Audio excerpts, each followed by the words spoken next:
Do-it-yourself stackable paper storage shelves. I got tired of looking in every cubbyhole in my studio to find some watercolor pads when I wanted to do a painting or a sketch. In fact, I found that I had bought more watercolor pads than I needed, as I didn't remember where I had placed what I already had. That is not frugal. Necessity is always the mother of invention.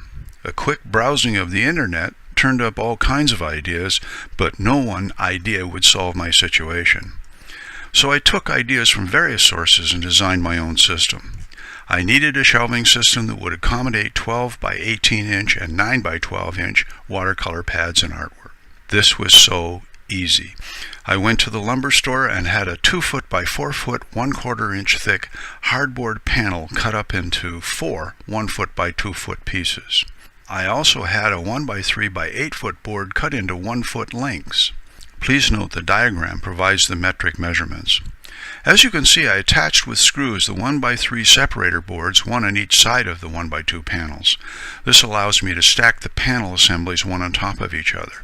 The kicker was to keep these panels from sliding off each other. I attached hook and loop tabs to the undersides of the separator boards and on top of each end of the panels as shown.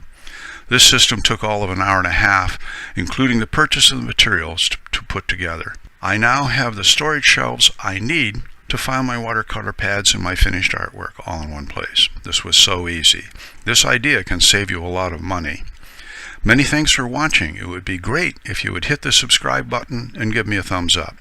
Share this video with a friend, and don't forget to hit the bell and get notice of the latest uploaded videos. I would really look forward to your comments. Have a great day. Be frugal and keep on painting.